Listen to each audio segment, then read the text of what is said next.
forced to confront the inner workings, especially as it relates to race, gender, and an unequal power between the West and the global South. In South Africa in particular, it requires interrogating colonialism and apartheid's legacies on university structures, but also on curriculums. It also requires unpacking the impacts of patriarchy and neoliberalism. We have a clear sense of the recent political context. In the US, for example, I can cite the impact of the Occupy movement and the rise of democratic socialism on the teaching and research on economics and politics. I can cite the effects of Black Lives Matter on academic knowledge about race, and Me Too on women's struggles, among others. In turn, in South Africa, events of the last decade, mostly experienced as a series of political, economic, and social crises, make it clear that new politics are required to deal with racial capitalism's ongoing political, social, economic crises.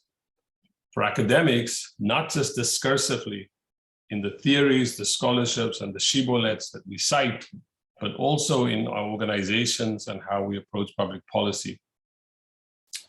We can list the impacts of the Maracana massacre, as well as Rhodes Must Fall and Fees Must Fall, as epoch-making events in challenging both political and scholarly consensus of the negotiated settlement and the ANC and neoliberalism's political and ideological hegemony.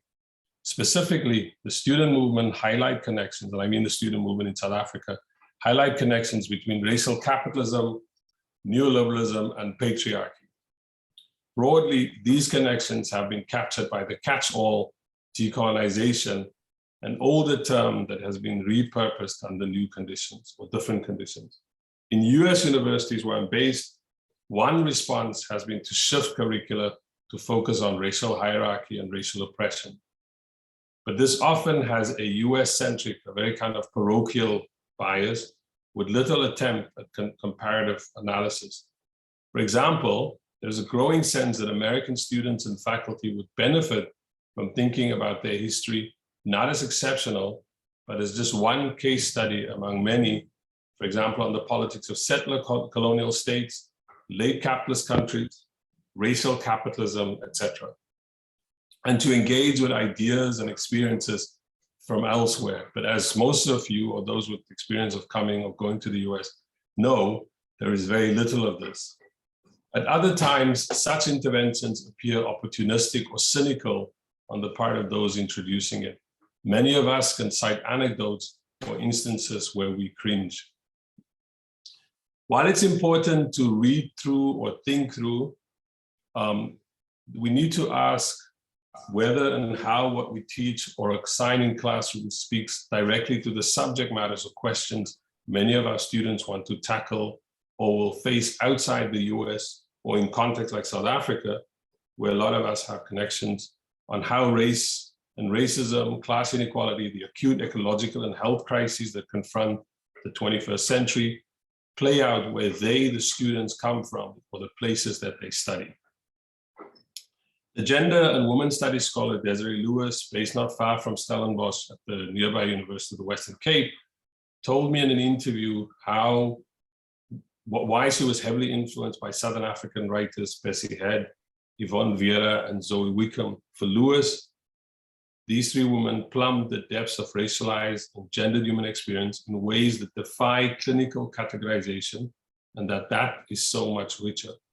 To quote Lewis, North American feminists, because they've been hyper-visible, were definitely an influence on her work, as is the case for many young feminists today. Retrospectively, however, she realized that she leaned on them mainly as sources of authority, because especially, for example, African-American feminists had more conventional clout, and not necessarily because they were useful to what she was trying to explore, as say, if she had looked at the work of Patricia McFadden or Bessie Head. Now, Desiree Lewis didn't mean to single out or put North American feminists, or particularly African-American feminism, on the spot as she expanded. Her point about Black American feminism isn't that it set out to be insular or dominant, of course, it's not their fault, but it has become So because of the weird operation of the global knowledge economy, which elevate what is Euro-American and mainly North American. As a result, it irks her terribly when certain American feminists are incessantly quoted for saying something that South African Black feminists may have said in much more compelling or relevant ways.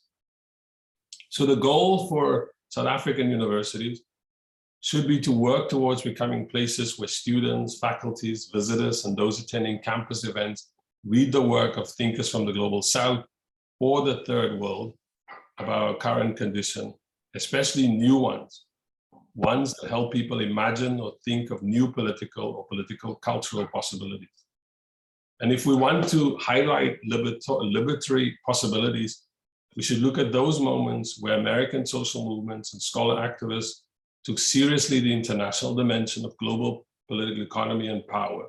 Similarly, we should study ongoing or past political projects that have successes in the Global South, that build alliances across race and class and gender, but also in terms of gaining and keeping political power. And I'll end now. One example may be to look outside the industrial north to other possibilities. Here I'm thinking of what had been transpiring in Latin America and in the Caribbean. On this, it may involve studying the possibilities of what just transpired in Chile, where Democratic Socialist government defeated center-right or far-right candidates for the first time since the return of democracy to Chile in the late 1980s. It would also mean studying the transfer of power in countries like Honduras and Peru, where states are not merely jettison US foreign policy objectives or the interests of US multinationals, but also rejecting those narrow local elite interests. It would mean studying politics in places or comparing what we're studying in Africa with places like Barbados in the Caribbean. Barbados recently declared its independence from Great Britain, announced that it would work to achieve a basic income grant for all Bajans, and is negotiating its relationship to international financial institutions like the World Bank and the IMF on their own favorable terms that don't bankrupt them. It would also mean engaging with other models of dealing with or responding to pandemics like that of Japan, Vietnam, Caroline, India, South Korea, rethinking policing, refugee integration, international lending organization, thinking of something like Banco Sur in South America, or currencies that echo as a means to break away from the CFA among West African states, or the international development model of Japan. Thinkers outside US frameworks who shape and have shaped how we make sense of our realities outside the industrial north need to be foregrounded in our reading lists for courses. Here I can think of Walter Rodney, Mamdani, Samir Amin, Ahmed Ahmed, Ndongo Sambasila, Paulette Nadal, Claudia Jones, Ambedkar, Amar Alijan, CLR James, like Sylvia Rivero, Pussy Kainki, like we should be reading more of those works outside the industrial north. And certainly, in my experience, students from the Global South are interested in getting their ideas from elsewhere, especially regions of the Global South. They're also interested in exploring the ideas of intellectuals that best capture or anticipate these developments. So finally, to repeat, basically, we must become places where students discover ideas, movements, and possibilities from outside the industrial north that they would not have encountered before, or they could not have had access to elsewhere in society. I look forward to hearing from the papers.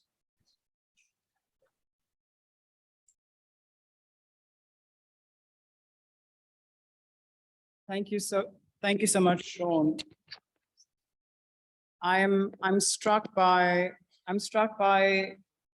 your conclusion that we must become places of discovery. We are the university. We are university. We form universities. We must become places of discovery. Thank you so much for your contribution. So going forward, I'm going to ask each of the panelists to do two things at once, because I'm now realizing that the mic is here and you're going to have to come to the podium. So the plan doesn't work out as I anticipated, but I'm going to ask each of you to come to the podium to use one to capture your entry into this conversation with one word or one idea. What's the one thing that you enter this conversation with? And then after that, I invite you to share your story, how you came to Ubuntu or how you were enveloped by Ubuntu. I'm going to ask that Sinethemba Makanya starts us off.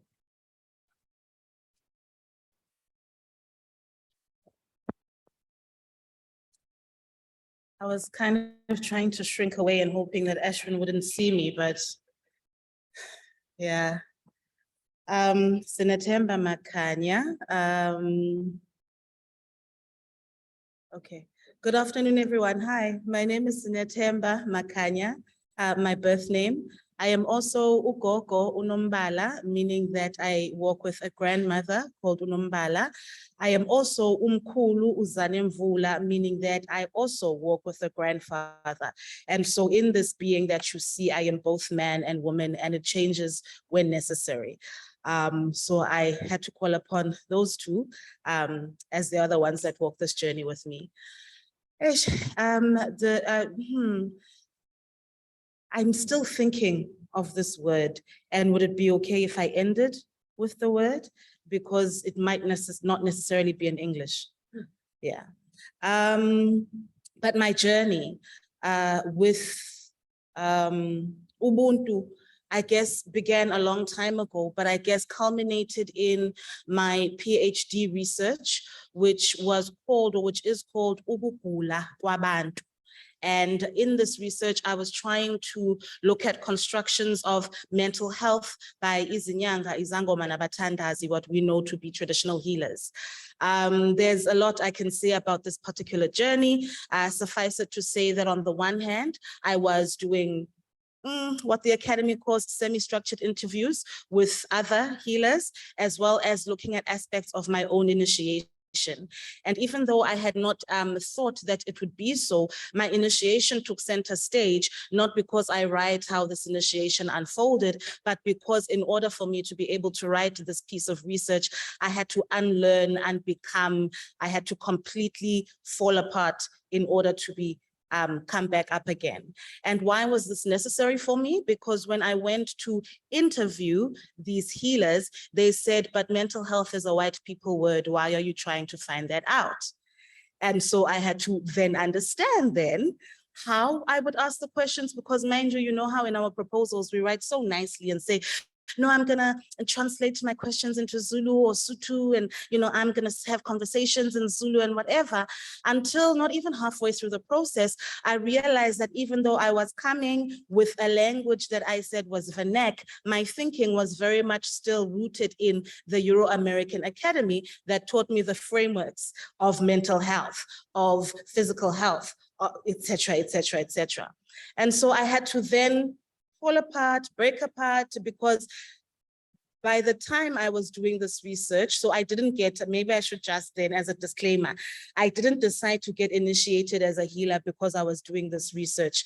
I was already on the journey of Ubutwasa, and there was a moment that I was allowed to. You can use this part of the moment to inform your thinking around. Why was this important to me? Because as I said, the healers were like, you're here and you're speaking to us in Zulu, but you're speaking English. You're speaking English concepts. You're speaking about concepts that we don't understand. You're assuming that as healers, we note mental health. But have you asked us, how do we construct health? So the journey took a lot longer than I thought it would, because in order to understand how healers constructed health, I needed to understand the reality from which the healers were coming. So African philosophy helped me somewhat, although in conversation with it, we had our fights, but something of a Southern African cosmology came through in the conversations that I was having with the healers.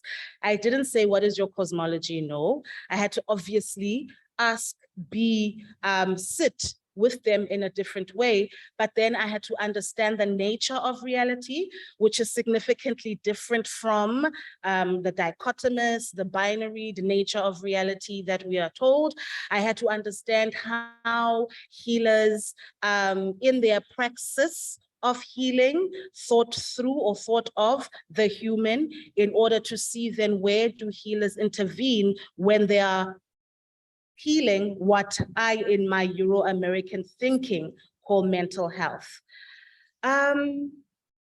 And it was a difficult journey because there was a lot of pushback. Unfortunately, I'm not going to share the findings of that research because that's not what we're doing here.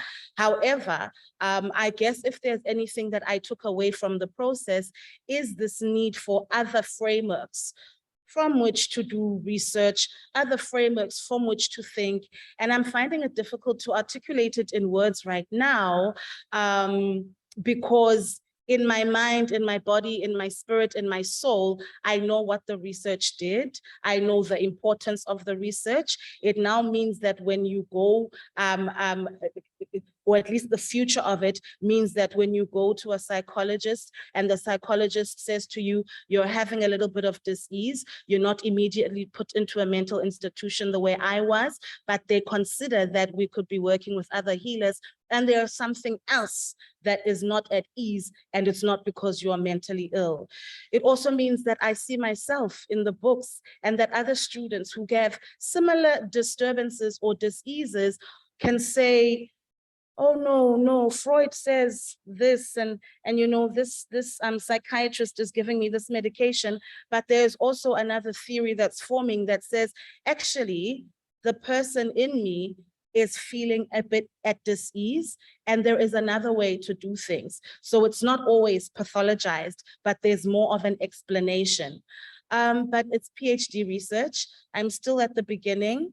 Fortunately, I now work at a medical school who I guess noted the importance of this work and this research, and we're currently looking at another kind of curriculum for doctors, which for me is a win. Although it's a lot of work, it's a lot of disruption, the emotional, the physical, the spiritual labor of actually walking into spaces and disrupting and pulling things apart does take your toll.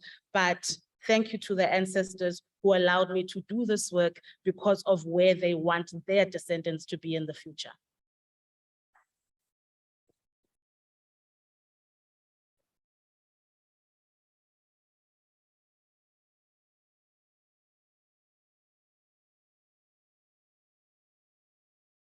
Thank you, Sinethemba, for inviting us onto your journey and those who walk with you.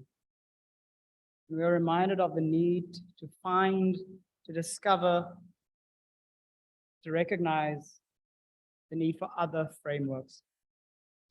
On that note, I now invite Motsamai to offer some reflection. And you're reminded to offer your word. Sinethemba will get back to you on that word.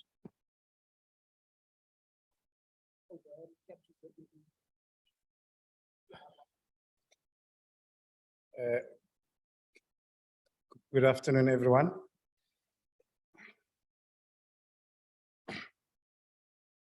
It's just I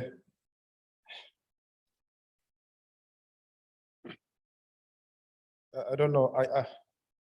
I don't know what to say. I don't know if that is Ubuntu. But just want to share an idea of how I understand Ubuntu, and then reflect briefly on its implications, just briefly on its implications in relation to one aspect. So, in my view, at the heart of, okay, maybe let me start here. So I'm going to make 3 submissions, but before I make the submission, I'm going to start with the pre-submission. So the pre-submission is, I draw a distinction between 2 ways to frame Ubuntu. So I could use the word Ubuntu in a capitalized form, and I use Ubuntu in a non-capitalized form. And those are two different articulations of it. Ubuntu in a capitalized form refers to a philosophy, a doctrine, a worldview. So when you go to a group of people and say, what do they believe in? They say they believe in Ubuntu. And then there's a second use of Ubuntu. And this use of Ubuntu refers to a property that an individual who has lived well manifests in their life. So when you look at some African people, and you want to describe what they believe in, the doctrine that holds them. If you look at Christians, you say they believe in the Bible, right? But that is separate from the doctrines that are in the Bible, right? So there's Ubuntu capital letter, which is an African philosophy, capital letter. Then there's Ubuntu with a small letter. When you are living well and you've achieved certain things that are valued in the society, they say you have Ubuntu. Right? My comments are going to be about Ubuntu with a small letter U. That's a pre-submission. Now, submission one. At the heart of Ubuntu as something that we achieve is the concept of Umuntu. Concept of Umuntu means a person. It is Umuntu who achieves Ubuntu. So Umuntu is more important than what he achieves. It's a first submission. Often the tendency is to focus on what Umuntu achieves and lose focus on the one that does the achievement. And I think if we focus on the ontological fact of Umuntu, that's a good starting point. That's submission number one.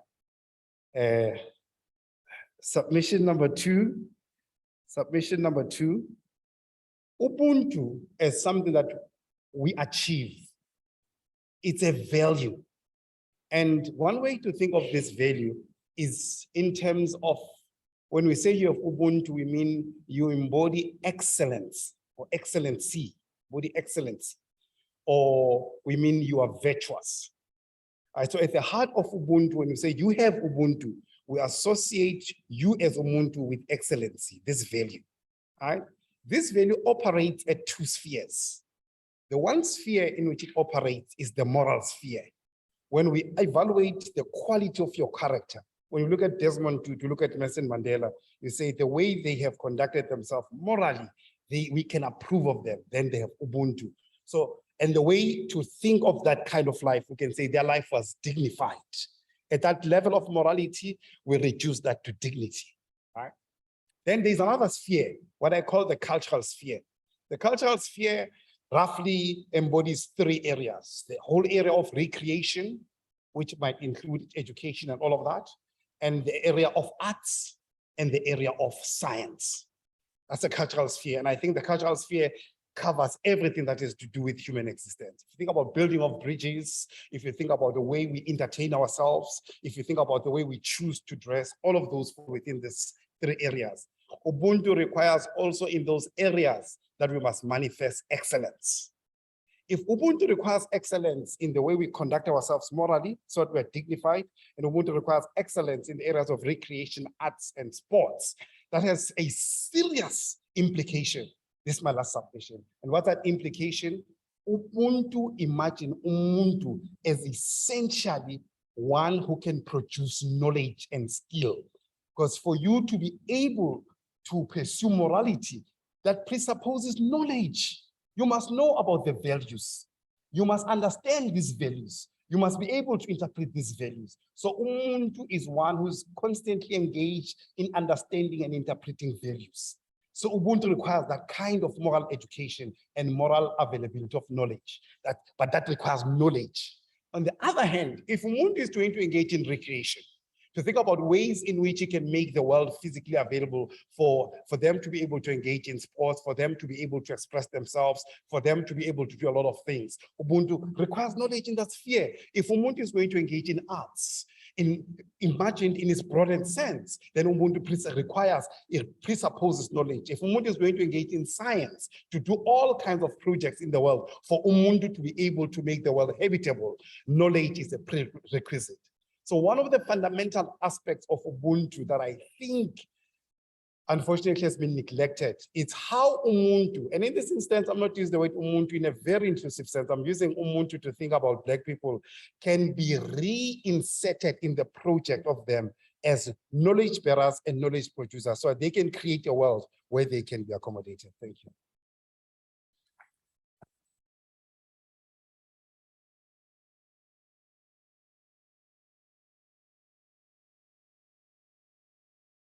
Motsamai, thank you for your 3 submissions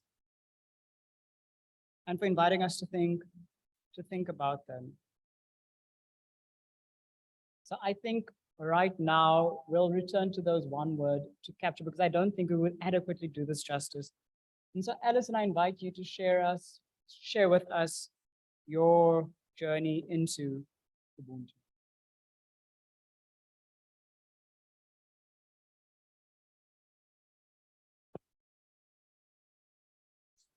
Okay, hello everyone. My name is Allison. And my word is humbled. I think I'm humbled by what I've heard and the interactions and the dialogue. So thinking about my journey, I don't have too much to say, but yeah, I'm a woman of few words. But thinking about my journey with Ubuntu, so I work at the law faculty at the Northwest University. So I work with law students, with lawyers, work with people in that discipline. So that has also been an interesting journey for me. So when I think about Ubuntu, I firstly think about it in the realm of law as a discipline. That is how it is practiced, how it is applied by the courts. And then secondly, I think about Ubuntu and what it brings in terms of legal education. So firstly, in relation to law, I think it's always important to remember that when a society transforms or goes through a change, like South Africa did, like many other countries did, there's probably a choice of how, or the laws that they're going to choose, or how they're going to start afresh, as it were. And so we all know that in South Africa, many things didn't change overnight. Most certainly, one of the things that didn't change overnight is our legal system. In fact, large parts of our legal system remained the same. Also, our judiciary. Large parts of the people who were administrating our courts or were presiding in our courts, applying a racist, oppressive system, stayed on and then applied a non-racist, non-sexist constitutional system. So you can imagine there's a lot of, challenges inherent in that. So when in our transitional time period, it was decided that our laws would not change overnight. Obviously, the very overtly racist laws like the Population Registration Act, the Group Areas Act, things like that had to go. But a large body of our law, our contract laws, our laws of delict, even things like criminal law, that stayed around, and it was decided that with time, it would develop.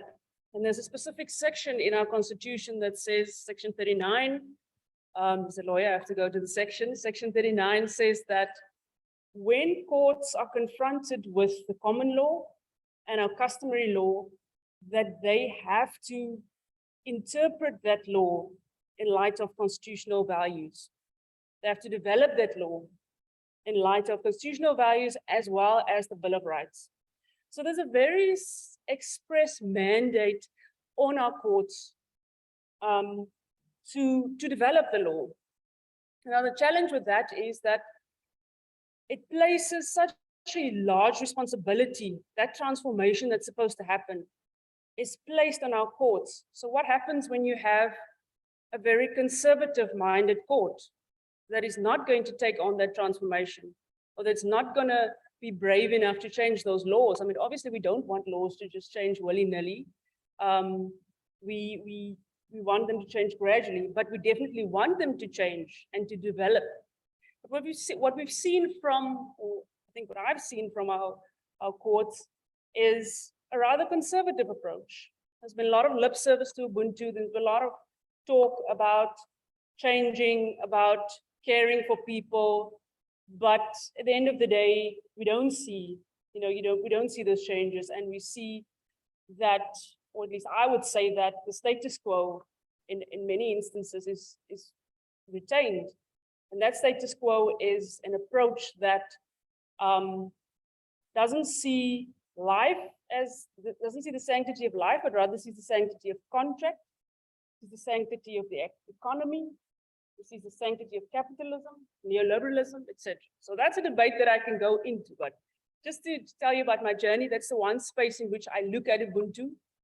I don't want to say I look at the ways in which the courts use Ubuntu.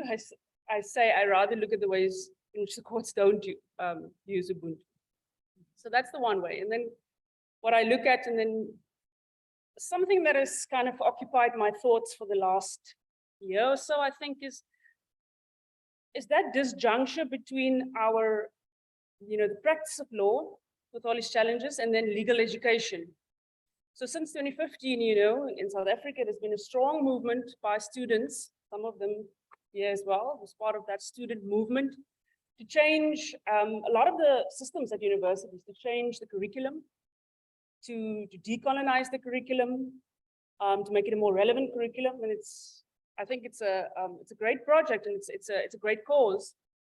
And as an academic, I feel like there's been a lot of pressure from the university as well, various other organizations to change. And I think many of us have tried to change.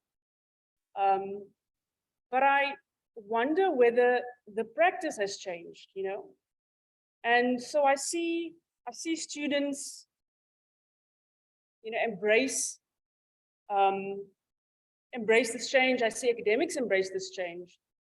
But it might be a bit of a controversial question, but I wonder if we are preparing our students sufficiently to step into that box, step into that environment, because, even though the university might be a very accepting environment, is anything really changing if where they're going to work and where they're going to practice the law, if that doesn't change, has anything really changed? And sometimes I wonder, what am I supposed to, in relation to Ubuntu, in relation to the whole decolonization project and, production of knowledge? I can tell my students, you can critique the system of contract in South Africa, but they are going to have to walk out of there and know what the requirements are for setting up a valid contract, or for, what are the requirements for having a valid will? What has to be in a particulars of claim when someone wants to file for divorce? What are the grounds for objection when you stand in a court?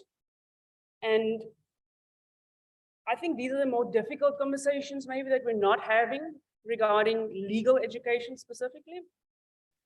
So in relation to Ubuntu and where exactly that fits into the legal education system, these are the questions that come up for me. So yeah, maybe you can help me with those questions.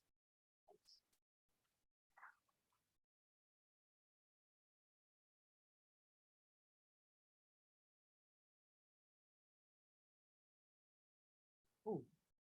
Wow, I'm just struck by how, thank you, Allison. I'm just struck by how we're still here to get degrees, and we ought to be in the world and somehow play a role in this capitalist system. And how do we then resist and critique it in a way that we can still be functional in the world? Thank you, Allison.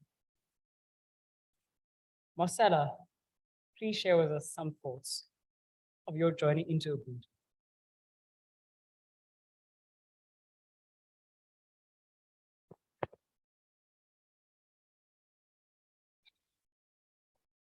Good afternoon, and thank you.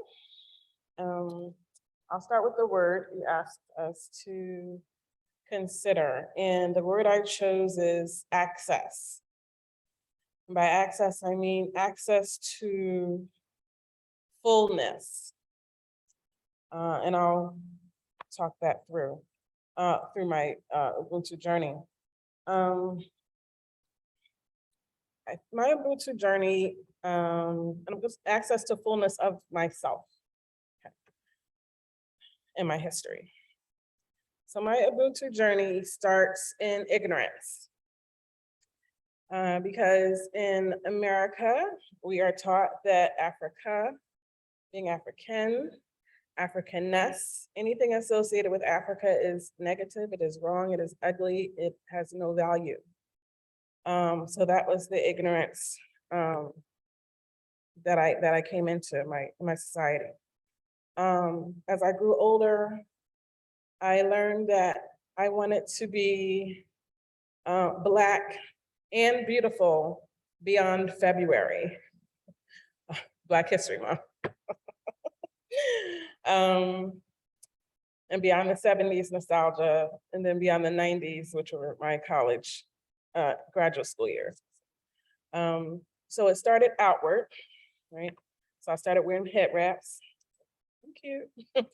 And as I entered, and in college, just to give you a bit of, curriculum, college was the first time, my second year of college was the first time I was introduced to, in any format actually, a text by an African author.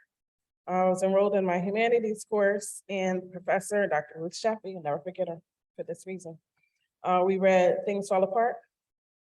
We read Sundiata. We read Cry of the Beloved Country. We read The Dark Child. It opened up a world of questions, a world of wonder, that course. And I remember that was my worst semester in college, grades-wise, because I was comfortable. I got comfortable in college and went to some classes, but I always went to her class because this was something new and different, and just new and different, and I just had to be there. As I moved on to graduate school, that was where I made friends who were international students from Africa, various countries. And I had questions. So I learned in the vestibule, sheltering ourselves from the wind and the cold as we waited for the shuttle to get to another building on campus, that they were told negative things about Black Americans. And I'm like, oh. And it broke my heart. And I said, our whole socialization around Africa is equally negative and damaging. So we decided to keep talking. There was a program called Bridging the Gap, and African students, faculty, and African-American students and faculty came together, sat in a circle, and just, talked. We had a different topic each time. And so I started to try to fill in these gaps. And I soon recognized that, there was a lot to it. There was not a monolith. So moving on to the dissertation, I chose a topic. I've always been attracted to things that other people found illegitimate and irrelevant, but I thought were pretty doggone significant to my culture. So dissertation topic I chose fell in that space. And I was told that, oh, it's ahistorical. You can't prove that, you can't use that for history. And another faculty member said, oh, that's kind of irrelevant. Who's going to hire you with a dissertation on this topic? And my response to that kind of feedback always has been success. I'll just show you. But before getting to that, I said, I recognize there's a puzzle, and there's a reason it's a puzzle with all the missing pieces. That doesn't mean it doesn't create a fuller picture, because we don't have all of the pieces, because we don't have access to all the pieces, in my own teaching, I use African literature as a way to, and at the moment, for the past 20 years, I've been at a predominantly white institution. And in teaching culture courses, cross-cultural courses, I always choose African literature And I explained to the students why on the very first day of class. I don't give them a chance to ask. I said, and here's why. And I tell them that, you know, in our educational system, anything to do with Africa has been exoticized. It's kind of the UNICEF commercial, or worse. And I want you to get to know these characters. I want you to love and or hate these characters. I want you to root for them or to chastise them. I want you to understand the circumstances. We're going to talk about all of that, but you need to understand that they are human beings. They care about the same things you care about. And to really dig into the differences or the things that you do not understand. And we'll talk about all of that together. But I wanted the intimacy. I wanted to not to be more than, you know, not the flat undimensional. Fast forward a couple of years ago, I did a Fulbright year as a teaching fellow at the Kwame Nkrumah Institute of African Studies in at the University of Ghana. What struck me was in the courses, both that I was co-teaching and the courses that I was sitting in on, was the syllabi. So in the courses I was asked to co-teach, you know, the first thing I'm doing, I'm looking at the syllabi, where I fit in, what I can contribute. And I saw that on a course, one of the courses was on slavery within Africa. Another course was on colonization. And a lot of the authors' names were European names. And I said, well, let me not make assumptions, you know, so I asked. And I was like, well, am I, you know, what's happening here? And so we opened the conversation about why are African scholars referencing European scholars to talk about what happened in Africa.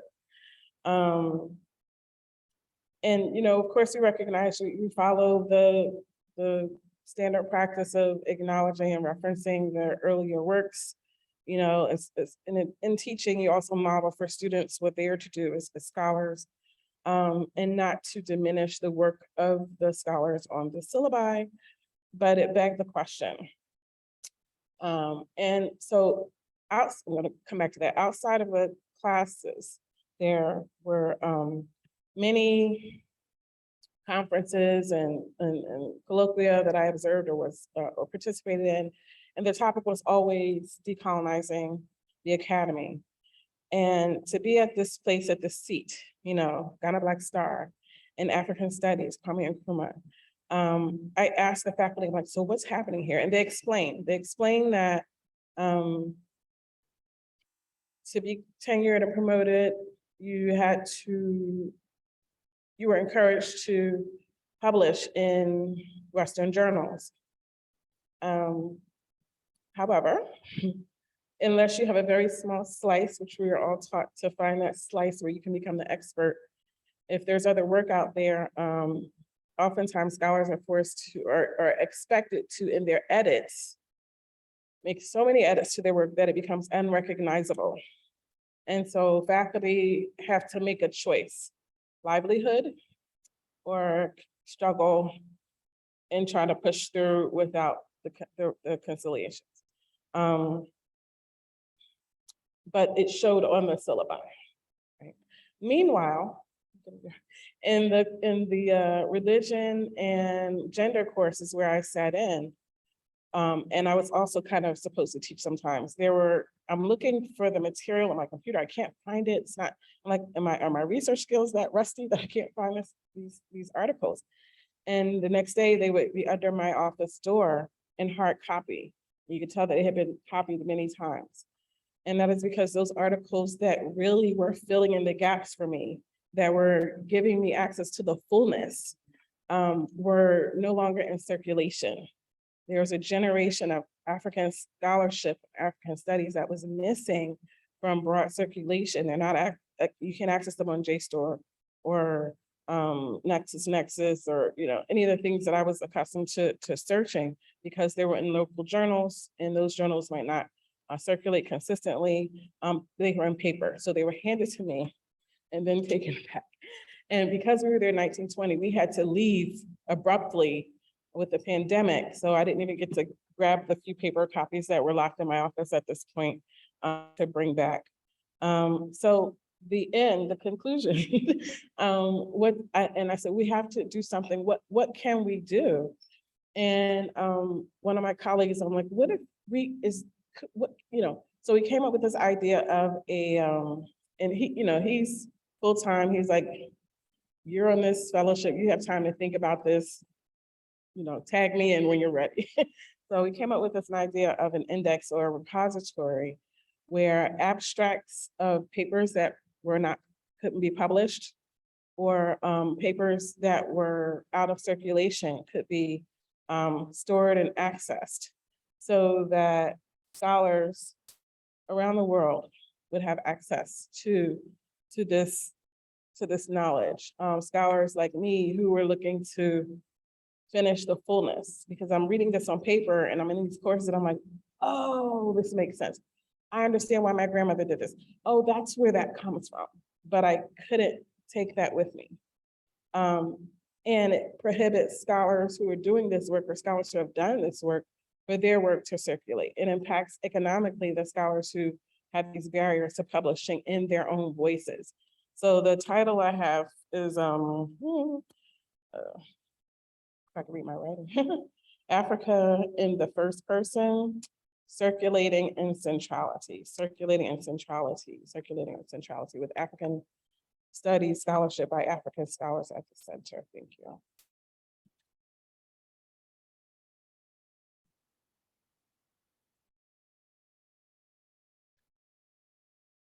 Thank you so much, Marcella. Take us into the classroom. Thank you. So we've heard thus far on how we construct knowledge and the important role that movements play in the construction of knowledge, the production of knowledge. We've heard of the need for different frameworks. We've heard of how Ubuntu imagines Ubuntu as producing knowledge. We've heard of the limits of the law and the need for the recognition that Ubuntu might be able to help us. And we've also learned that we need to listen to Africa in the first person. And so as I now invite you to start formulating your questions, I am going to ask Sean if you have been keeping track, if you would like to make some brief, if you'd like to share some brief thoughts. I'm going to give you about 2 to 3 minutes to respond, or not respond to, but to talk to some of the points that were made in the contributions here. No, yeah, no, for me, I mean, I should have said this at the outset, I'll be quick, that probably more than anything, what I enjoy about attending events like this when they're held, particularly in South Africa, I don't know if from my accent you probably can't figure out, but I grew up in Cape Town, on the Cape Flats, and then I ended up going to school here. But I did work in South Africa for a long time. But one of the things that I liked about where the presentations were taking us, I mean, I read them beforehand, but I liked the format in that it pushed people, it pushed me also.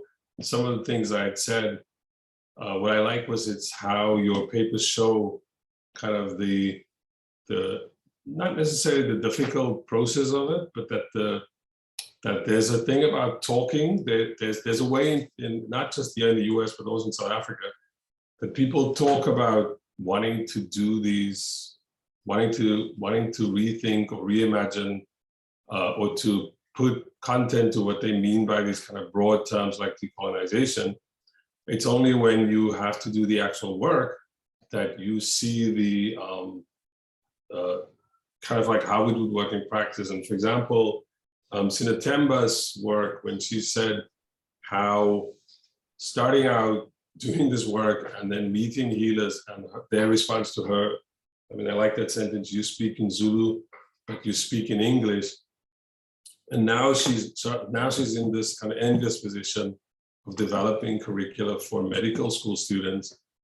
So that, I think that's that that's where we will see like how this will play out, or the confrontation of the law, like Allison's comments about like the teaching the law. I think the big issue here is like how do you imagine being human? I mean, to take Motsamai's point, like how do we develop new ideas of being human in the world?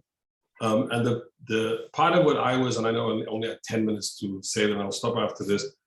One of the things of kind of imagining how to be human, it's not like people in the global south, or particularly on the African continent, or even in South Africa, whether it was during colonialism or apartheid, Black South Africans did imagine something else. They weren't just merely like opposing apartheid. In opposing apartheid, in opposing colonialism, people were constructing other kinds of epistemologies, like worldviews. I mean, again, Sinethemba, when I was going through the paper, you mentioned like you draw on Harry Ngubani's work. I mean, I was like, wow, look, there's Harry Ngubani's, what's it called, Body and Mind in Zulu Medicine. I mean, I think that going back to the fact that there were heterodox, there were ideas outside the mainstream of, if you want, whether liberal universities, the Afrikaans universities, or the former, like UWC, well, under apartheid. So there was the marginalization of certain kinds of research and bringing them back. I think seeing this, like, I mean, I'll stop now, but I like seeing it in real time, how people are grappling with actual questions of like, the way we've constructed the new South Africa and how we exist in it, obviously it's not working. The project of, the nationalist project is at a kind of a cul-de-sac, almost at a dead end. It's dissolved into, its own problems. And we have to think our way out of this. And for that reason, I really enjoy just listening to how people are grappling with these questions. Yeah. Thank you so much, Sean. Colleagues, I now invite you to, if you have questions, I invite you to stand. So you're gonna have to use the podium as well.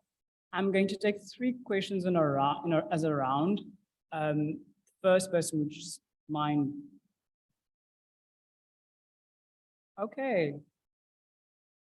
I'm seeing, you can come forward. And then the second and third person, as you're coming forward, the second and third person could just sit here and take a seat here. And as each person finishes their question, then you could return. So we have 2. We can do 2 for now. It's such a dramatic way to ask questions, but mine is for Motsamai, the Ubuntu with a small caps U. If indeed it speaks to a disposition, and I might be misquoting you here, where you say it is then bestowed upon someone who's lived well. I don't remember the exact words that you have utilized. What about instances where that type of Ubuntu or that disposition of Ubuntu can be hacked into by individuals that don't necessarily live well? Criminals, swindlers, just the kind of individuals that are not necessarily or should not necessarily be privy to that type of Ubuntu. Can they hack into that Ubuntu? Is it a disposition? I know you did make a reference to Black people, that does give an opportunity for Black people to kind of center themselves within the conversation. But yes, can anyone hack into that disposition of Ubuntu with the small letter U?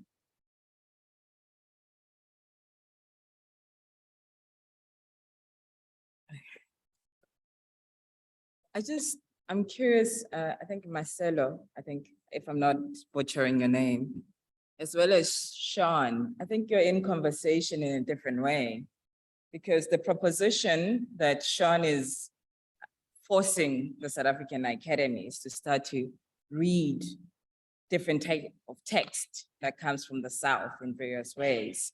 And what Marcella is saying, the difficulties of getting those those inventories and creating that space. I think that's how I understood the question.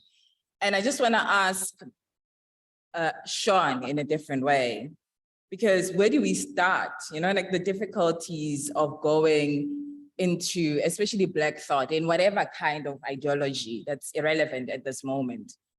Where do we start? And I think sometimes I find the danger in this, whatever decolonization is, which it's many things and nothing at the same time, where the beginning of the Black thought starts with either the 1970s, the reference point, but there's so many other work prior to that. And it's like, I'm looking for Tio Socha's work.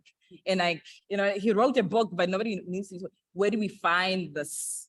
How do we find it? Where do we begin when we have a body of like Black contemporary thought that actually in South Africa for the last 160 years? Where do we begin with this conversation?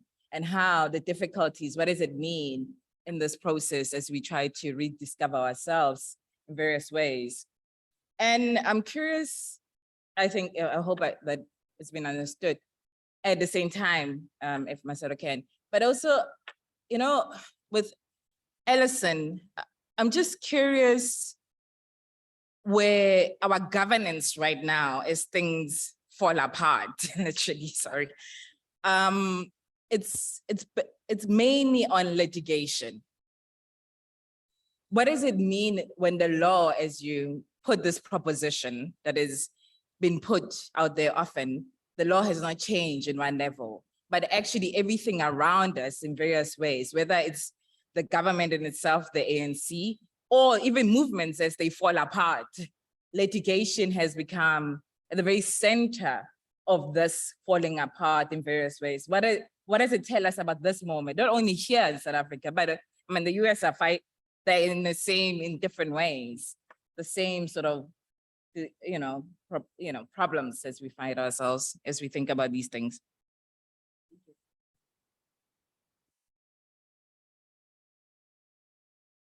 I want to add one quick question, and Sean, you might maybe remember we were together maybe 2 weeks ago at the Thuli Madonsela workshop. I would like one of you to speak, either Marcella or Sean or anyone else. There is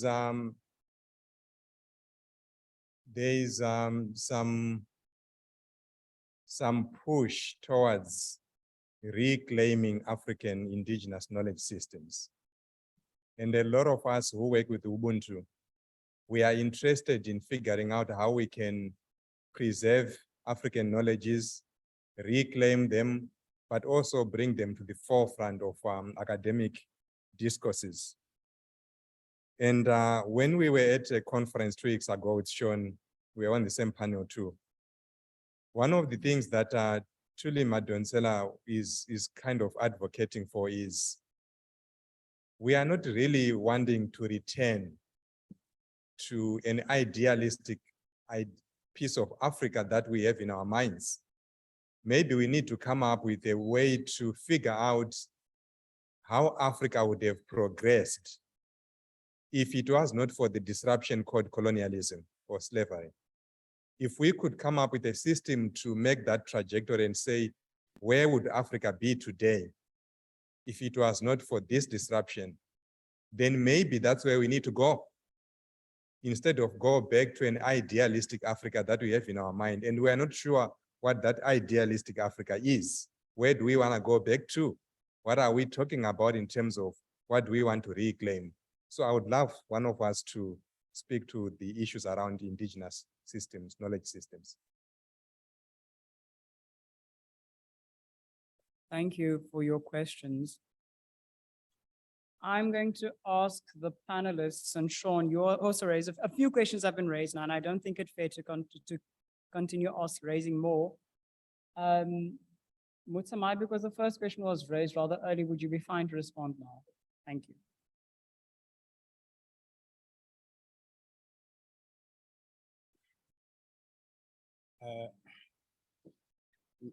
maybe I'll say something about the last question. The return to the source, one of the big questions in African thought. But the challenge with that is we must pick a date. So if you say we want to go somewhere, where do we start? Do we say to go to the 10th century, to go to the 14th century? Even there, it's not like there's something waiting for us. There were contestations in those places as well. So I think the idea of trying to go back, I think it's very problematic. I think my suggestion has always been, my suggestion is that what those people were able to create in whatever time in history in Africa, it was a testament to their humanity, agency, and creativity. What we need to tap into is this creativity, which is intrinsically a feature of what it means to be human. In any circumstance, human beings can produce knowledge and can create what they want to be in the world. That's my submission. But also there's a political question connected with that, and which I think is a real issue. The world is already determined by other cultures which have been imposed on Africans. The real politics that we should be playing is how to deal with that imposition, how to deconstruct that imposition, so we create space for us to be able to determine what we want to be, particularly in our backyards, without disturbing anyone. And I think that's what is at the heart of the project of decolonization. We just want to be able to imagine the world ourselves and create a little bit of that. That was just that. Let me go to my question on Ubuntu with a small letter U.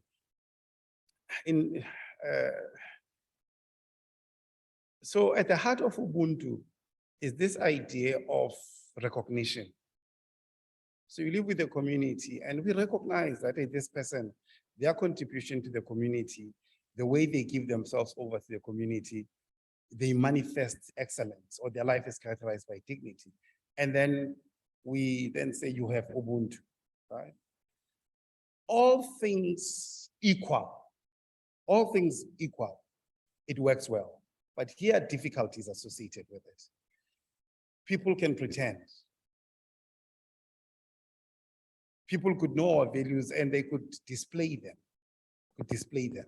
So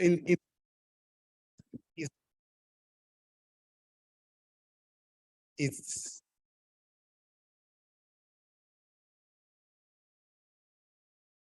and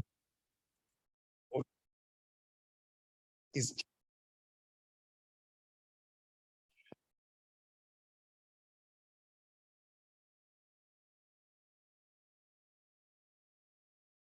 when things are going right, but it's effect of life. Sometimes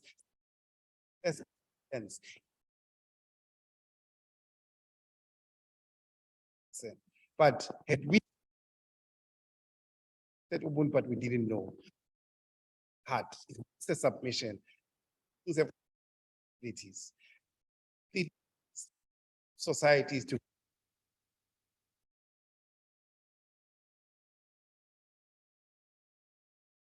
so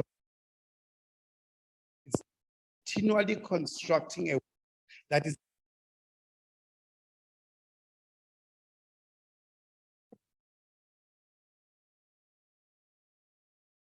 So the second question had quite a few people linked to it.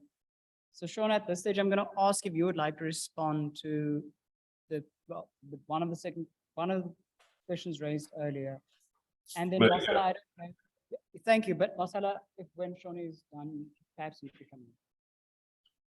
I mean, I'll go quick. So I think the three questions are sort of related. So one of the problems with studying, trying to, as I said, I think, as I said, the big question is like how to be human, I think is, to go back to sort of like some of the broad themes of the panel.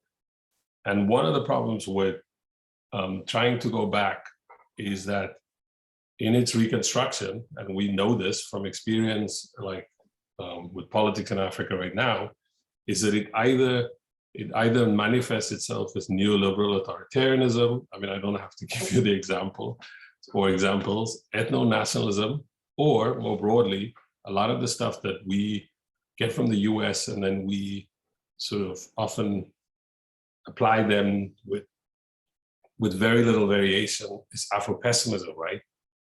What I was trying to suggest to the question of like, where do you start? I don't want to be prescriptive about it, but I think it's interesting that fees must fall. I think what people don't understand, like something like roads must fall and fees must fall. Over the long term, at some point, people are going to understand like how powerful that moment was in South African universities, and I think, and at the same time, how we didn't capitalize on that. So the students did. I think the students provided a template or sort of a framework, not always prescriptive, of saying we need to rethink the production of knowledge. We need to rethink like how we got here. So they, of course, they drew a lot on North American work, which, you know, they misquoted, but they made an effort. What I think is fascinating is like in the process, they also forgot, and this might have been the responsibility of people who are faculty members, researchers, you know, people who are already in the profession, to have helped them and pointed them to this much longer history in South Africa, with, you know, Black intellectual tradition of thinking about being human.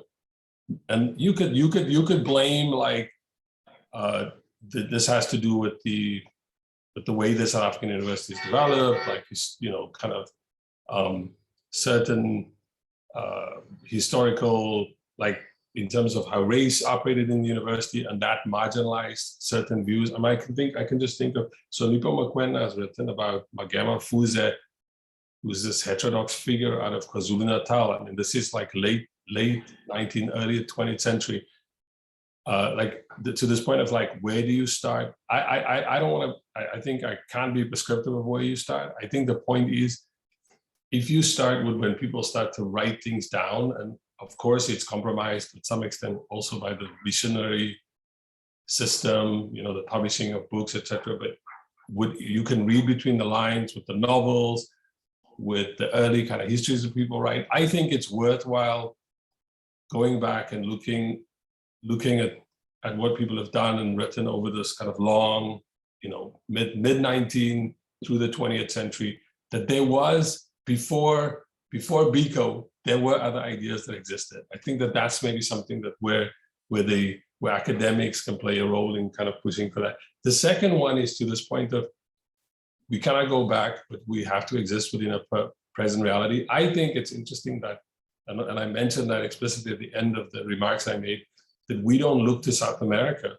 I mean, it's South America and the Caribbean where people have invented new politics, like, you know, sort of, if you think in Jamaica with Rastafari, which was outside of kind of flag independence, the sort of, you know, this kind of formal politics that we inherit. Or if you think in whether it's in Brazil with, I mean, there's an election coming up again, Chile, as I mentioned, in Peru, in Colombia. I think it's interesting that there people have tried, and whether they failed or whether the projects didn't come off, but they had the courage to try to figure out how to exist within like the shadow of this kind of North American dominance. I'm thinking of the work. So in Africa, there are books like Adom Getteso's World Making that just recently came out. But I was just teaching a class about the Cold War, and I'll stop after this. And one of the things that I thought was interesting is like how, when you reimagine after the Second World War, you have the Bandung meeting in Indonesia, which is predominantly Asian countries with a couple of African countries there. Then you have the non-aligned movement, which meets, that's the meeting that happened in Yugoslavia. And then after that, you have what's called a tricontinental. What's interesting about the tricontinental that met in Cuba in 1966 is that in that moment, Cuba decides to basically chart like a different route internationally, and it becomes involved in the liberation of like Guinea-Bissau, Angola, Namibia, of course, South Africa. That's a remarkable story to tell from sort of a global South perspective. I don't know how much of that is being, I mean, how much we teach, how much we tell that other alternative histories of the Cold War, how we tell those other kind of histories of if this whole, new terminology of world making. I think that's maybe the place to start, but I'd be happy if people email me that I could say more to people in emails. Yeah.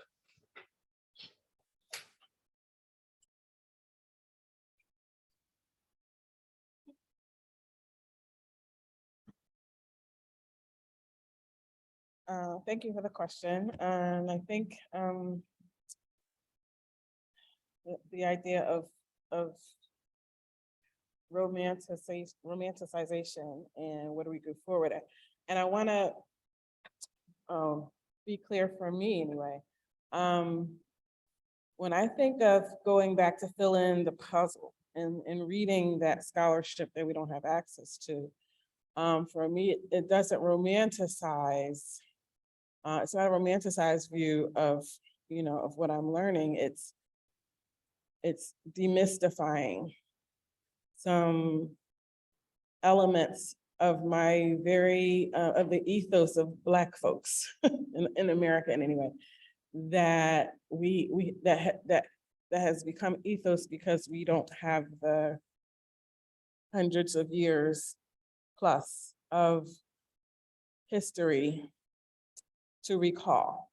And I'll give two examples. My husband is from West Africa, and when my daughter was born, we gave her his last name, and I hyphenated.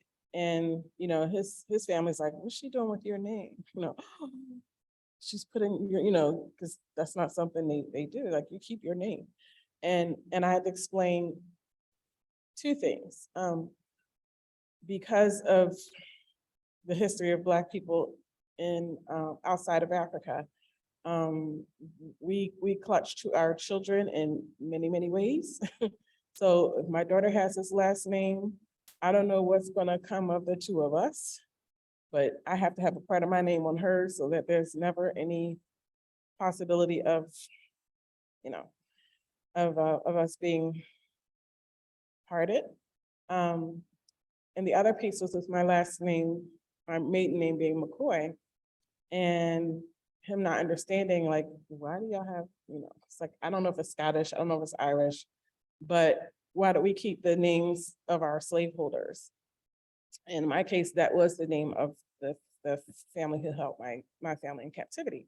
And I explained, well, when emancipation came, people were dispersed. And one way that people could find each other was by having a name they all knew in common, whether it was the name of the plantation, the town, the slaveholder. So that is why. And he said, okay, right. So part of it is this kind of patching together. It's just helping to understand what it is. Just as he's understanding these things, and he's been in the States for 30 years, we need to understand what happened so that buoys us, that fills us. It's like, this helps me make sense of myself, my heritage, my history, of the ways of being that we've been ostracized for. And I just want to bring this last thing about now, how you all feel about this and how widely it was circulated here, but the film Black Panther, I know that my colleagues are gone like, oh, the movie was terrible. And I said it captured the imagination of Black America, because for many of us, in our view, that was what Africa should look like had it not been for colonization. There would have been outstanding technology and all this place that was kind of idyllic and shielded from colonization. Of course, it was fantasy, but that's the fantasy. That without that interruption, that devastating interruption for all of us, that could be the case. So I'll end with one thing. And I mentioned this at dinner last night, a question was posed to me by a second-year student when I was in Ghana, and she said, do Black Americans hate us because of slavery? Do you hate us because we sold you? And I said, we can have a very long discussion about this. I said, for the most part, my thought is no, but I can't speak for everyone, of course. And I said, in the end, we were enslaved, you all were colonized. The people who carried it out and carried on with discrimination and apartheid and colonization endured a psychosis for thinking that was legitimate. Everybody's messed up. I said, and I had to look at her, I said, in the end, we're all sitting here speaking English.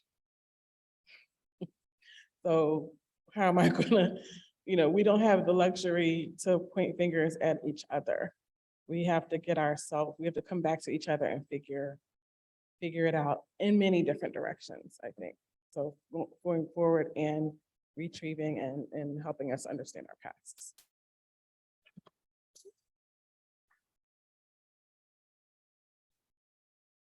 As Allison comes up to respond to the question, if you should have another question, I think we have time for just one brief round.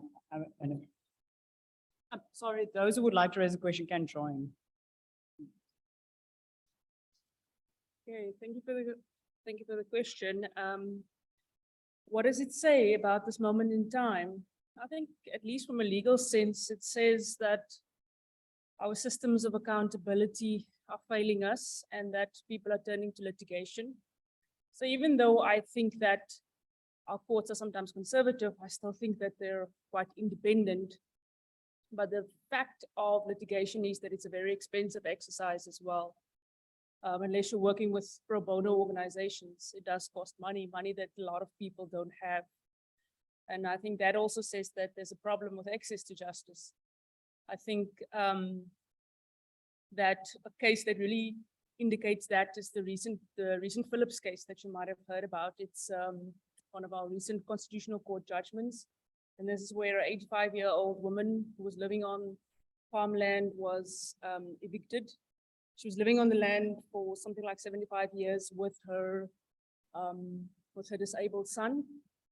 And the property was, she lived there for many years, and the property was then sold to another owner, and the owner did not want her to be there. She contested that and applied, or they applied for an eviction order, and she contested that by saying she had a right to live there.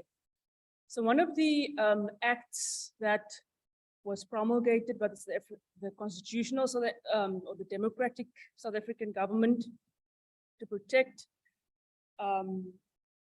or to deal at least with the land issue in South Africa is ESTA. Some of you might know that it's the Extension of Security of Tenure Act.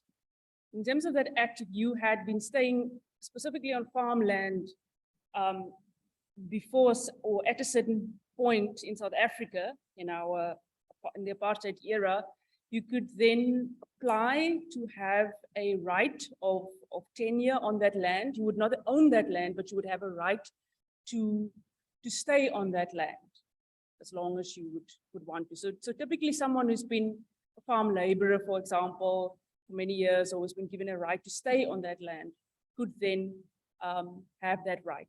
So the applicant in this case went to the court and said, but I have a right, I've been given a right by one of the previous owners. And the court said, but if you had that right, you had to register that right against the title deed of the property, which you did not do.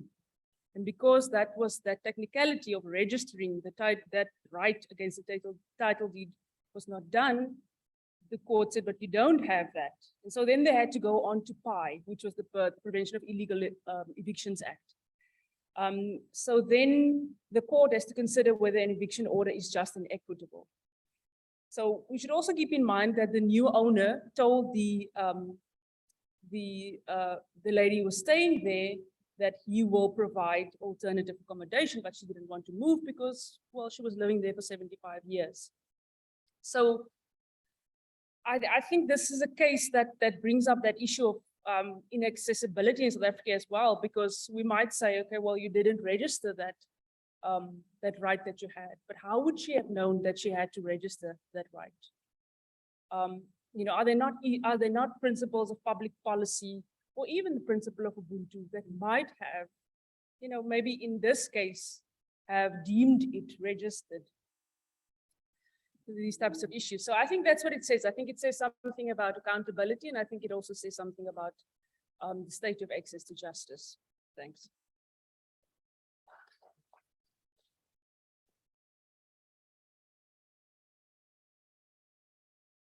Okay, I have a question for Marcella and Sean, and I'll take the one from Marcella first. Thinking your opening comments, Marcella, you mentioned that you had a program at the university where you work, where you would get African and African-American students together to dialogue and discuss various things. I wanted to ask you, in terms of deficits or, impasses for the students, what were the main areas of disconnect, and how might your experiences here at the Ubuntu Dialogues Conference inform you about maybe an Ubuntu approach that might heal some of the deficits as you have, witnessed with the students? Okay, that was my question for Marcella. And for Sean, my question to him is, I'd like for him to give an insight into the title of his publication in terms of thinking of coming up with that. Africa is my country, or Africa is a country, because oftentimes we hear, that when someone says Africa is a country, people immediately correct someone. Oh, wait a minute, no, see, it's not a country, it's a continent. It's 55 countries, so that statement always is like a statement of, correction. So I wanted him to give an insight into his thinking when he came up with the title for the publication, into how that is significant when heard by people who read the publication. Thank you.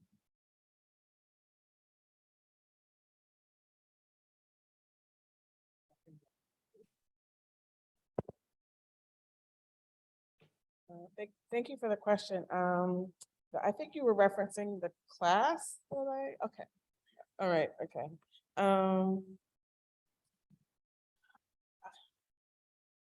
I would like to think I guess my approach in using African literature in a cross-cultural psychology course, where most faculty use textbooks or articles. I use those too, but for me, primarily, we work from the books that I chose, is my approach at Ubuntu.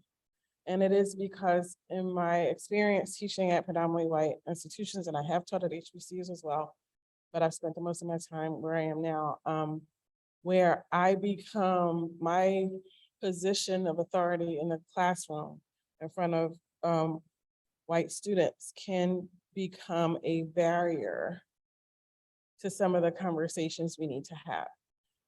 So I use literature, and I try to all the time, but for this course, because I needed to, we needed to address these different mechanisms that we use to manage ourselves, our own behavior.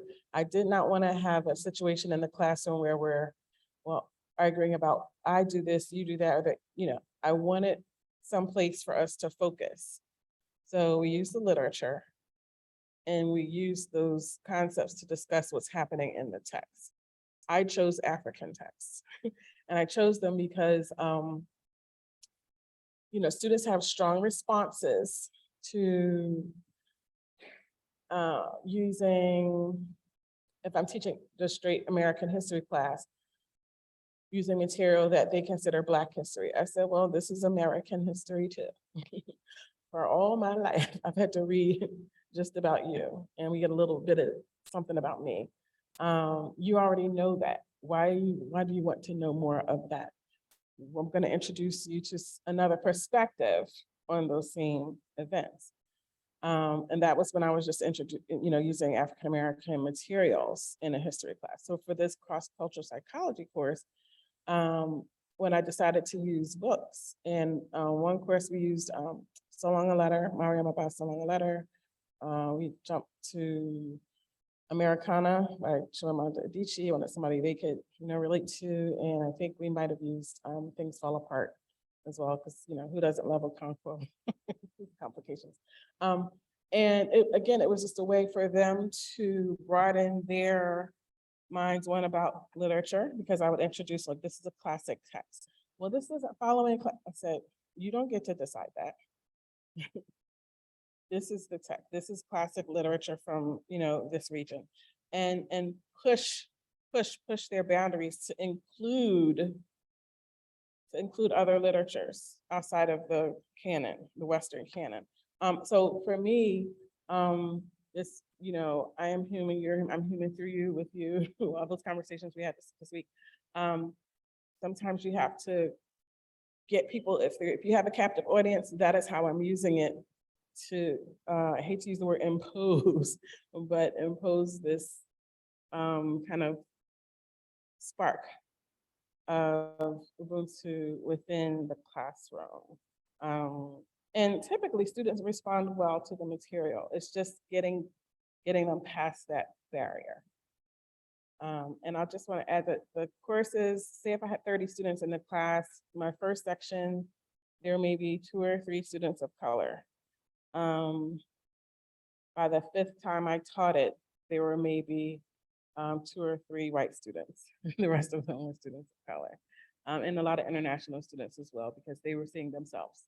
And we're not accustomed to doing that in a class that's not related to global fill in the blank.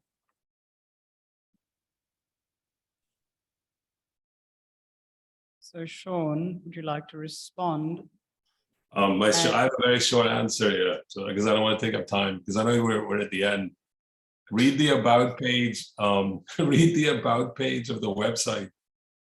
It's a satirical name that became something else. Basically, the website now is more like to bring it to this discussion, it's an attempt to make these kind of knowledges that are often marginalized, to make it accessible and write it in accessible language and put it, at very little cost on the internet. So it's not behind a paywall. So what some of the things we're actually trying to do is to take academic writing and somebody even wrote a journal article, and to figure out a way to present another version of it, through the internet, where people are not paying a fee to access that. So like a much shorter version, more accessible version of the same thing that they wrote for a journal. Yeah. But it started out as a kind of comment on the flattening out of Africa, and now it's just a, to put it bluntly, it's a brand. Now it's a brand. Yeah. Thank you.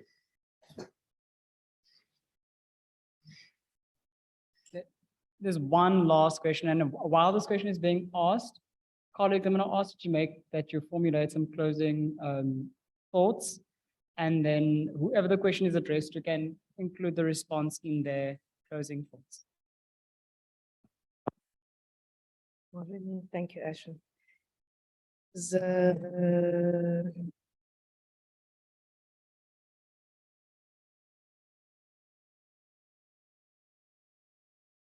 Mine is a comment, and I think anyone can respond. Go back to the UNESCO.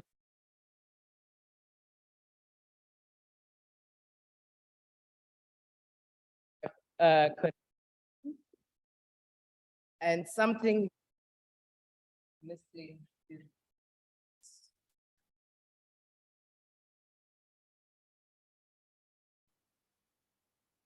With our songs, what do we do with the things that are there in the psychosis for people to make sense of? The institutional memory that is held in song, music as a place of resonance, of healing memories, and the holder of memories, because it has a place and it has a time that it's made. It speaks about a subject, but it's all holistically in the song. And that place and migration are about the settlement and where we say people are and where we point to the graves of our great grandfathers, which is in a way land tenure. This is how we know this is our land, because those that we came with are buried here. So this is my father's home. And these stories, it's something obviously I experienced with the group on Tuesday night, this place of trauma and belonging, or trauma and unbelonging, and how the arts themselves are then this tool to start the conversation that is intergenerational. Now, where there has been trauma, are the old willing to go back to talk about it? We have it as in the Cape. Tomorrow you'll go to the Slave Lodge, but you will also hear the stories of District 6 that people don't speak about at the dinner table. People don't speak about Meadowlands because it was a traumatic separation of people when they were being moved during the Group Areas Act. And then music comes along and it says, let's make a musical theater about it. It's not necessarily that it is happy music, but people commune with music. Another aspect maybe Dr. Molefe could talk on when he talks about Ubuntu and the cosmology that you speak about is also prosperity. That Ubuntu would gain prosperity by practicing the virtues of Ubuntu. Thank you.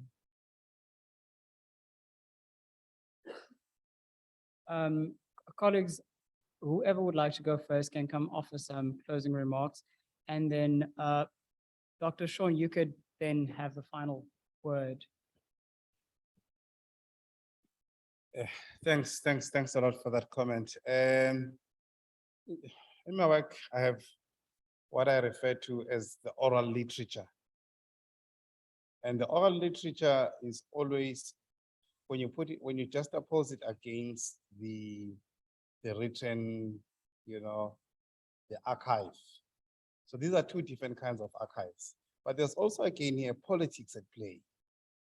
The politics at play prioritizes the writing culture, associates it, normatively puts it to be superior. But one of the fundamental things, I think, is Chinua Achebe, who writes a very interesting paper. And the title of the paper is A Pen and a Tongue, Tongue and a Pen. And the submission he makes is that the most natural thing for a human being is a tongue. A pen is external, a pen is secondary. So it's really a civilization and its interpretation of reality that has taken what is most natural to the human being and made it to be, But also, if you look into the resources that you're talking about, a song, myths, proverbs, and all of that, those were technologies developed by a culture that understands itself to be tongue-based, to be able to preserve knowledge. Because those were forms of knowledge preservations. But what has happened, we've been disempowered not to know how to use that archive. Because now okay, maybe let me make this point. This civilization has taught us protocols of what counts as knowledge. And those protocols necessarily excludes other modes of what counts as knowledge. If you come with a song, necessarily it's not knowledge. Why? Because it does not meet the protocols of what that justifies what counts as knowledge. And so this is really a political issue. It's not an issue about knowledge. It's a political issue about who has the power to decide what counts as knowledge. And that is where we're not found, because the way society is already structured, we are not in those structures that decide. And this you see when you deal with general issues. I was writing on a paper and I say, I draw from the authority of my lived experience as a cultural insider. And the reviewer said, well, this has no authority, And then a person who comes from Australia will write a paper on Ubuntu and they will quote and say in their Google search, they found the first expression of Ubuntu in 1832. And that person has got authority because they've got a citation. So those, I think, are issues that I think are political, but that we've not really paid attention to. But the place of the oral literature even in this institution, what counts as knowledge, it must first be in a journal, and it must have a date. When the knowledge has been known for a long time without a date, right? So those are political issues that I think we need to come back to as we think about protocols of knowledge and protocols of justifying what counts as knowledge, and think about what is knowledge. Got a lot to say. We hate linear time. Allison. This moment when I'm a proper African theologian, I just want to continue. Yeah, I think my last words are just, I agree with Sean in the sense that the people who really change things are the people who reimagine a new future. And so I agree that the law students need to imagine a new future. It's just being honest about the hard work that entails as well. Yeah, and I think it's in the realm of law, there's a lot of possibility. It's such a rigid, inflexible thing sometimes, but the systems that we see today, the oppressive systems, are all controlled by law. So I would imagine that's where we have to start, and it's a very important site of changing things. Thanks.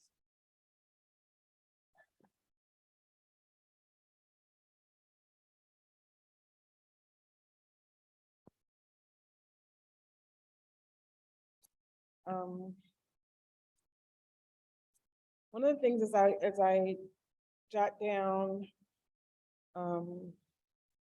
musings, I guess I'll say, when I was thinking about this, I have so many versions of what I might say today, and I didn't use most of it. And I guess one of the things I found that keeps resonating for me is this idea that, and again, I'll speak from my own perspective as an African American. We have this big idea of, ooh,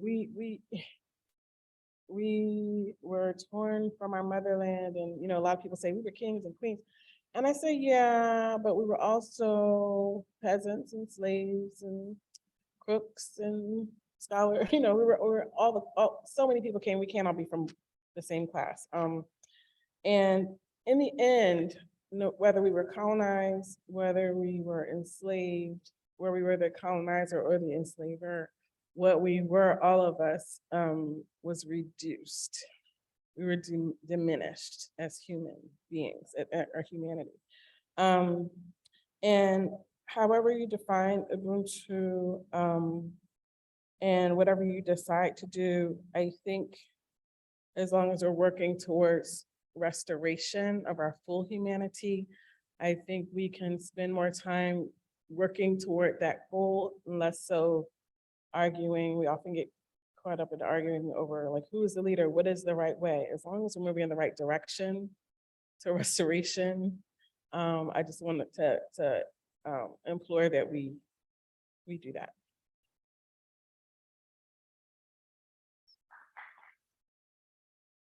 So Sean, at this stage, I'm going to ask you to provide us with your final thoughts. I'll be like one. No, go ahead. Sorry, in the transmission between here and Ashwin, I'm sorry for like why are you still talking? I'm already talking. That's probably a problem of technology. Now I'll just be quick. I think just to go back to a question that was asked earlier, and I thought about it again now about kind of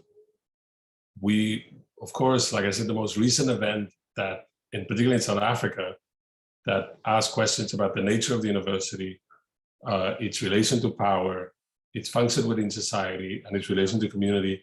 It's not like previously South Africans haven't asked those questions before. And I think it's worthwhile going back to earlier debates about the university. So for example, I think it would be useful to look again at sort of the place of look at the history of Fort Hare University in South Africa. I think that would be part of an interesting debate. Go back and look at the work of, say, not necessarily just the controversy of Achim Afeje not being hired by the University of Cape Town, but look at the kind of arguments, the theoretical formations, like the work, what he wrote. I mean, hearing that somebody brings back Harriet Ngubane, who I remember as an undergraduate at the University of Cape Town, she was in the anthropology department. So hearing her name again, for me, that I think is the challenge. The other one is, University of the Western Cape and that whole debate in the 1980s about so-called university of the left. If you think of I was going to school in Cape Town in the 1980s, and there was the whole idea of like people's education, like all those kind of social struggles about remaking curriculums. If you think of, it's ironic, I always say here that it's ironic that South Africa in the 1980s produced more public intellectual culture, staff writer, even the newspapers that existed, like how they were integrated into intellectual debates, the Weekly Mail, not the Mail and Guardian, but the New Nation, the South African Labor Bulletin, Working Progress, that none of that culture exists in South Africa anymore. I think that's the recovery that's also part of like, what kind of other kinds of knowledge can we produce? And I don't think the slate is clean. Other people have tried, and they weren't afraid to try. And I think that's when I kind of emphasize the role of this, what the student movement achieved in South Africa, the most recent version of it. I think it was our responsibility, middle-aged, to maybe show them that there were these other roots that exist. I mean, the whole thing about Biko is that he's a subject, or he's formed by this kind of what's happening in South Africa in the early 1970s. Mamdani's most recent book, Nida said, the book that just came out, in which he has a long chapter about South Africa and writes about the reimagining of like a South African political subject, and locates it. It's like a nice revisionism of Biko and the trade unions of the early 1970s. So I think my parting shot is just to say, I think there's a lot could be done around intellectual history in South Africa, that we don't have to reinvent the wheel. People in South Africa have thought for long times about these subjects. I mean, I think it's interesting, and I'll stop with this. The one book that I know that has gone back and looked, and I was talking to somebody about this the other day, to look at Black South African intellectual tradition, is a book by C.R.D. Halisi, who's an African-American scholar, who went back and kind of reconstructed that history. I think Musa asked about that. Like, that's the only thing that I think that somebody has done about those things. So I would like to see a lot more, not just grappling with the present, but going back into that past. Yeah, thank you.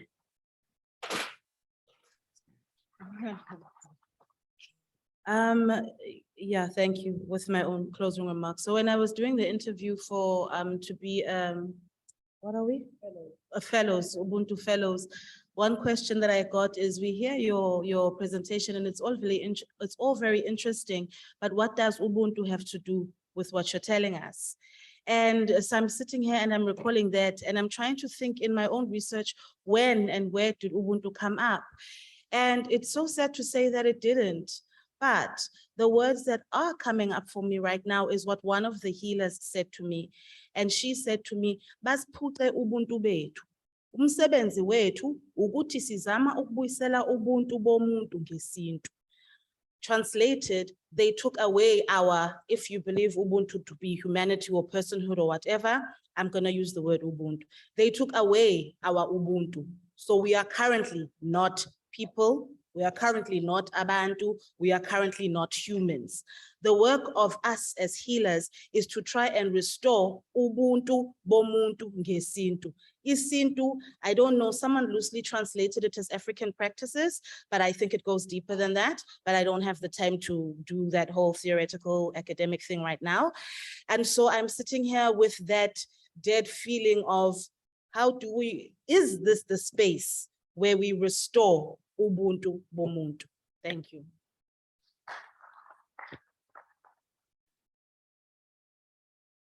Friends, we are really out of time, but could you just indulge me for 30 seconds? Could you just rest in this moment, take in everything that has been said? You can do so by closing your eyes.